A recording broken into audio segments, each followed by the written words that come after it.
What's up, guys? It seems like so many trades are going down all today. But what type of trades are we getting?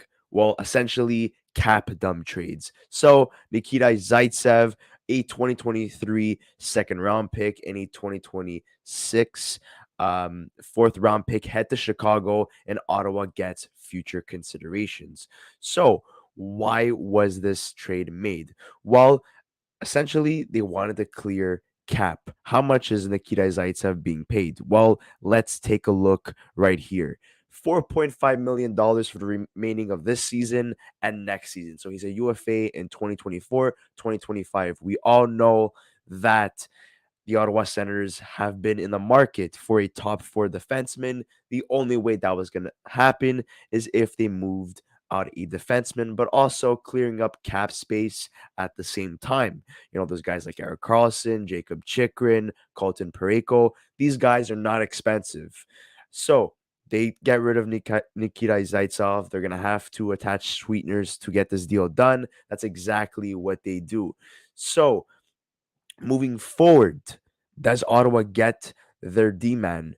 Well, we'll see about that. But in terms of Chicago, we do know that Jonathan Taves is done for the rest of the season, most likely. They were a team that announced that they wanted to take on bad contracts. That's exactly what they do. Zaitsev doesn't even crack the defensive pairings here. Uh, he's most likely to be a sixth or seventh defenseman.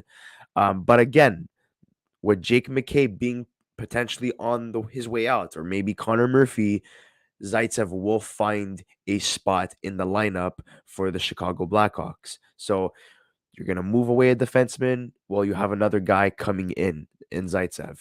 So let's take a look at Zaitsev's stats. So at 31 years old, never drafted, Russian born, with Ottawa this year, 28 games played, 5 assists, and -5 in terms of plus minus. So, looking at him last year, 62 games, 2 goals, 9 assists, 11 points. He's a defensive minded defenseman. He's not offensive. Sure, he's shown in some seasons, like in his first season with Toronto Maple Leafs, that he had some offensive upside, but unfortunately, he's been on the decline ever since.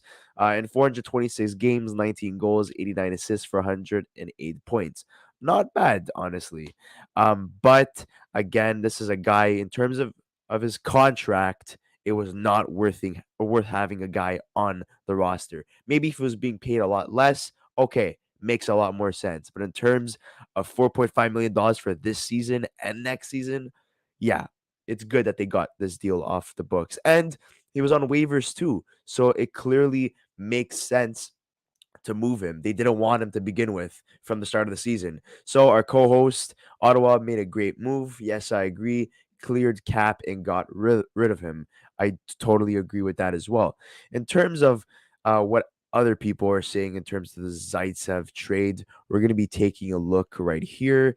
So full trade per sources. Yeah, exactly. So the Sens move nearly $6 million in real cash off the books on Zaitsev's deal and paid to do it. The question is, what is next for Ottawa? Like I was alluding to before, I think it's gonna be a top four defenseman.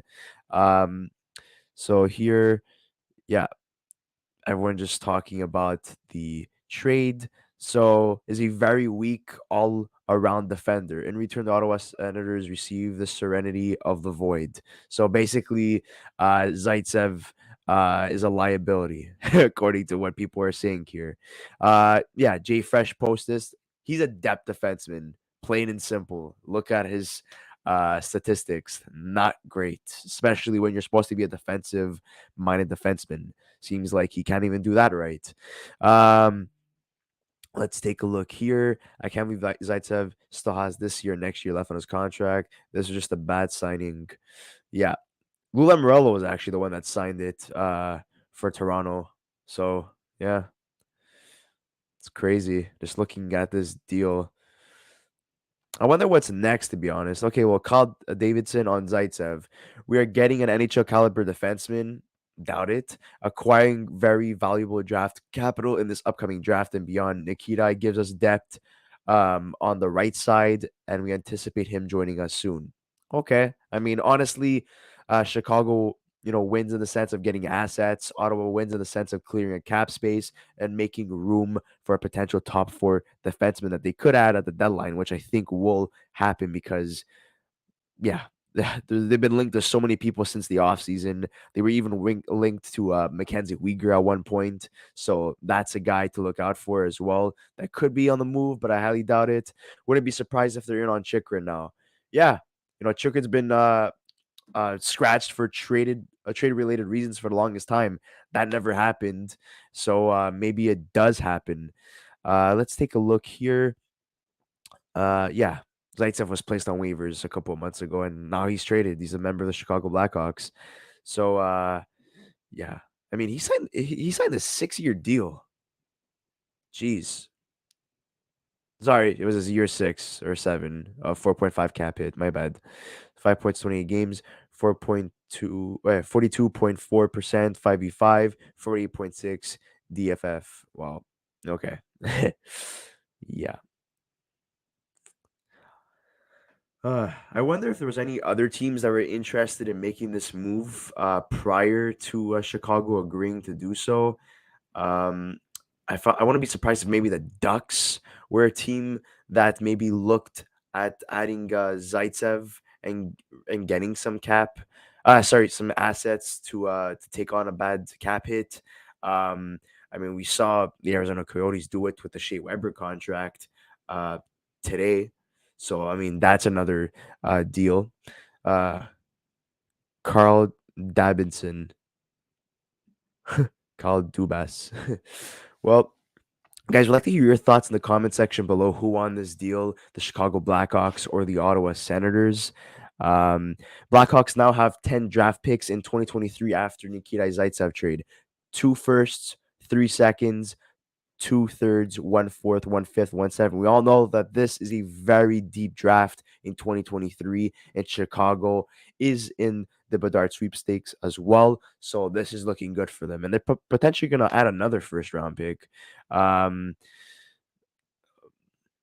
okay, but yeah, okay. Here, so Chicago Blackhawks acquire. Okay, Zaitsev is one of the worst defensemen in the NHL. Good deal for Chicago in our eyes. Yeah, I think they both teams essentially win because they get to do what they wanted to do. Ottawa makes room. Chicago gets a lot of assets in terms of this deal. They've been trying to move Zaitsev for the longest time, so I'm not surprised that they had to give up a lot. And that's how it is in the NHL now. If you want to get rid of a bad contract, unfortunately, you're gonna have to do that. You're gonna have to apply some assets to a piece like Zaitsev, for example. So, okay, here. So, good breakdown. Oh, never mind. All right, that's not what I wanted to look for. But anyways, guys, that's it in terms of this trade breakdown. We'd like to hear your thoughts in terms of this trade, the Ottawa Senators fan base. What are you guys thinking? The Chicago Blackhawks. What are you guys thinking? What is next to come for the Ottawa Senators? Who do they add in terms of filling in that top four void that they've been so desperate in doing for so long? Drew F clear up another 1.5. Watson 6 million, close to what Periaco or Uyghur. Yeah, that's a possibility, guys. That's a serious possibility. They've been linked to Periaco recently. They've been linked to uh, Uyghur in the past in the offseason. Jacob Chikrin at one point at the start of the season. Honestly, I'm very, very